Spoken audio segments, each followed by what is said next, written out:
Saya Putri Bella Sastria Siringoringo dari kelas 11 MIA 2 akan menjelaskan materi tentang sistem reproduksi. Reproduksi adalah kemampuan makhluk hidup dalam menghasilkan keturunan. Tujuan reproduksi adalah untuk mempertahankan keberadaan jenisnya. Yang pertama, pembentukan sel gamet atau gametogenesis. Gametogenesis adalah peristiwa pembentukan gamet-gamet atau sel-sel kelamin. Pembentukan gamet jantan disebut spermatogenesis, sedangkan pembentukan gamet betina disebut oogenesis. Spermatogenesis adalah proses pembentukan sperma. Spermatogenesis terjadi di dalam testis, tepatnya di tubulus seminiferus. Proses spermatogenesis. Spermatogenesis terjadi pada testis. Sel induk atau spermatogonium berkembang menjadi spermatosit primer. Spermatosit primer mengalami pembelahan secara meiosis 1 menghasilkan 2 spermatosit sekunder. Kemudian spermatosit sekunder mengalami pembelahan secara meiosis 2 menghasilkan 4 spermatid yang bersifat haploid.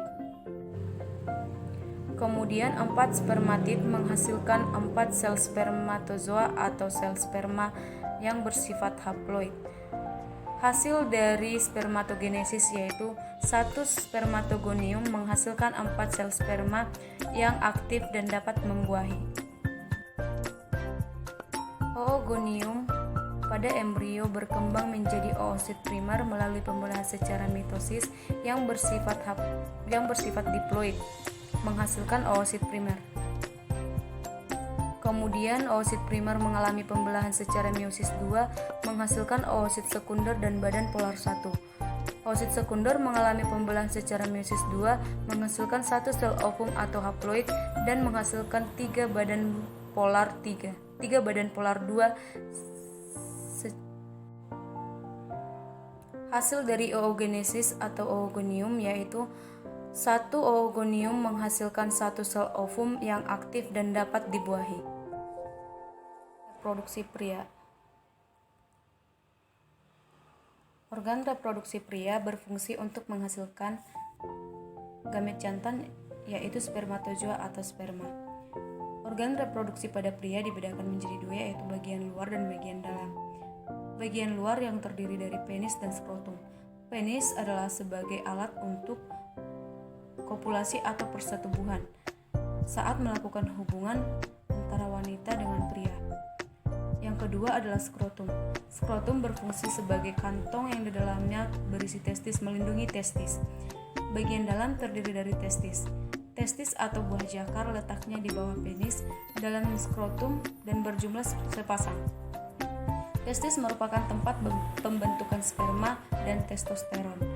Yang kedua, saluran pengeluaran atau ductus excretorius yang terdiri dari epididymis, vas deferens, dan saluran ejaculatoris. Epididymis adalah saluran berkelok yang berfungsi menyimpan sperma sampai sperma matang. Vas deferens adalah saluran lanjutan dari epididymis hingga saluran ejaculatoris, yaitu saluran pengeluaran semen. Yang ketiga, kelenjar aksesoris. Terdiri dari vesikula seminalis yaitu saluran berkelok yang terletak di belakang kandung kemih. Kemudian kelenjar prostat yang berperan untuk kelangsungan hidup sperma. Yang ketiga, kelenjar bulbouretral yaitu saluran menuju uretra.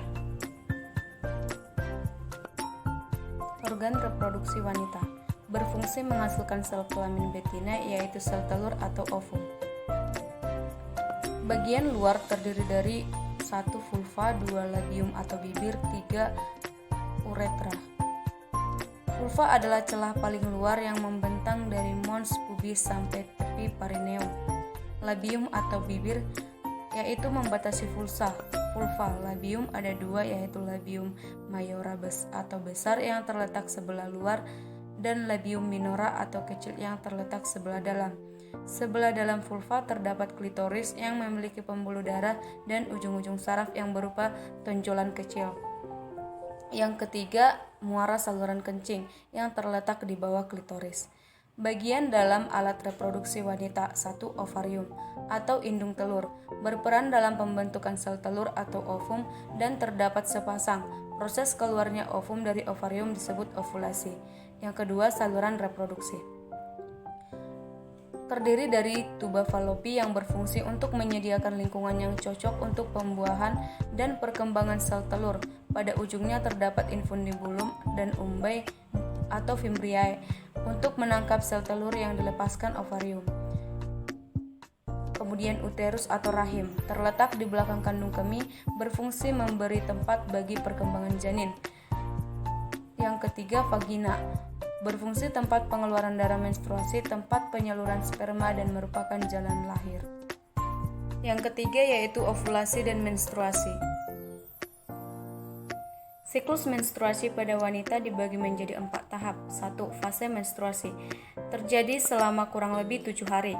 Pada fase ini, kadar hormon estrogen dan progesteron turun drastis.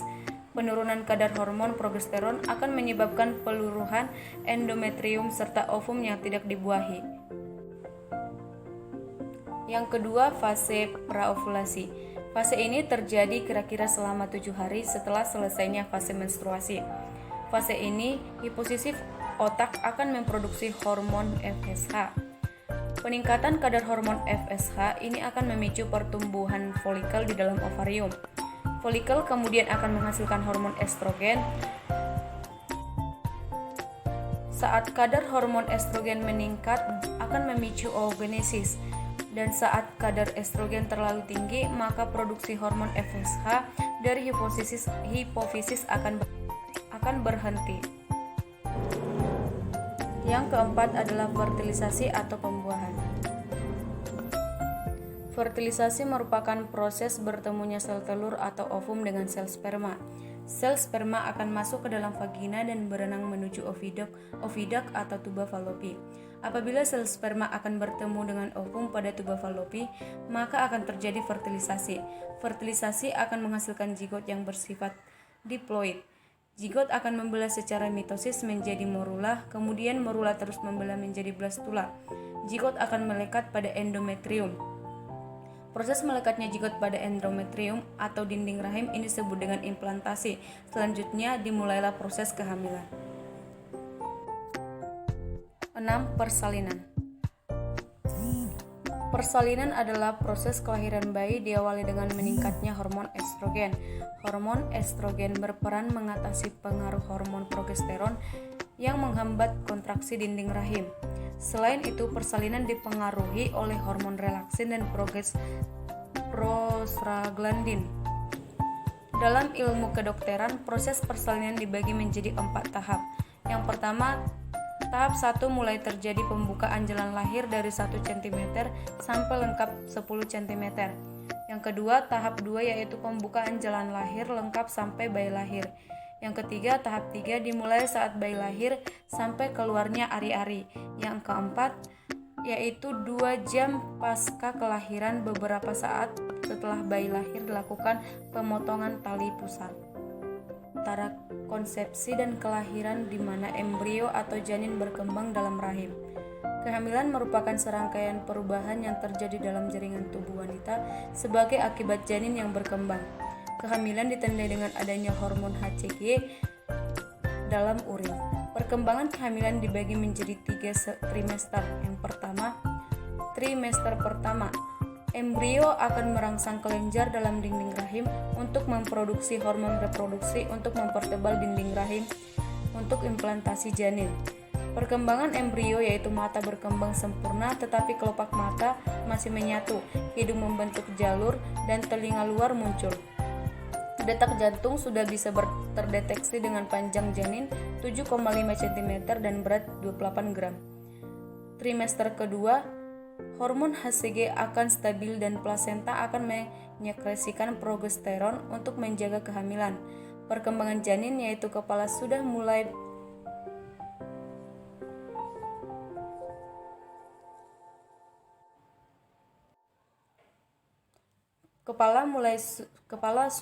proporsional kulit keriput merah muda, panjang janin 27-35 cm, dan berat 567-871 gram. Trimester 3, janin mencapai berat 3-3,5 gram dan panjang 50 cm, lenugo terkelupas dan kuku tumbuh sempurna. Berikutnya adalah air susu ibu atau ASI. Setelah bayi dilahirkan, tahap selanjutnya yaitu laktasi. Laktasi merupakan fase pemeliharaan dan perawatan bayi, yaitu memberikan ASI. ASI waktu pertama kali berwarna kekuningan yang dinamakan kolostrum. Kolostrum mengandung antibodi yang tinggi sehingga mampu melawan berbagai bibit penyakit pada bayi. ASI eksklusif sebaiknya diberikan kepada bayi selama 6 bulan, selama semua kebutuhan nutrisi bayi terkandung dalam ASI. Keluarga berencana atau KB dibagi menjadi dua, yaitu kontrasepsi permanen dan kontrasepsi non-permanen. Kontrasepsi permanen yaitu cara mencegah kehamilan yang tidak dapat dikendalikan lagi. Kebanyakan cara ini dilakukan dengan cara operasi. Contohnya vasektomi, yaitu kontrasepsi permanen pada pria dengan cara pemotongan vas deferensnya dan setiap ujung pemotongan tersebut diikat. Pada perempuan disebut tubektomi, yaitu kontrasepsi permanen dengan cara pemotongan pada ovidum dan setiap ujungnya diikat. Kontrasepsi non-permanen yaitu kontrasepsi yang suatu saat masih mampu hamil atau kemampuan kehamilannya dapat dikembalikan. Metode ini dilakukan dengan berbagai cara, yaitu melalui pil, melalui kondom, melalui IUD, melalui diafragma, dan melalui sistem kalender dan lain-lain.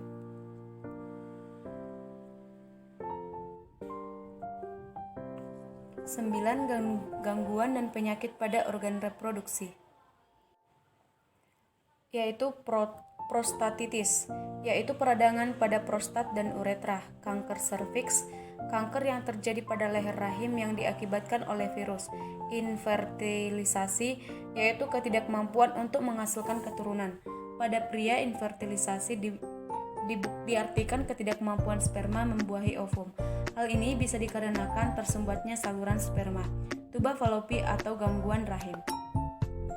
Gonorrhea, infeksi akut yang menyerang selaput lendir dan uretra, serviks, rektum, dan lain-lain yang disebabkan oleh bakteri Neisseria gonorrhoeae. Gejalanya berupa sakit ketika BAB dan keluar nanah berwarna kuning hijau. Kemudian endometriosis, yaitu terdapatnya jaringan di luar rahim. Endometriosis biasanya disertai dengan infertilisasi. Kemudian sifilis, yaitu penyakit menular yang disebabkan bakteri Treponema pallidum. Penyakit ini dapat ditularkan melalui hubungan seksual, transfusi darah, dan dari ibu ke janin. Kemudian infeksi Trichomonas, sebiah infeksi umum yang terus-menerus di saluran kencing perempuan yang diakibatkan protozoa Trichomonas vaginalis. Gejalanya berupa peradangan saluran kencing.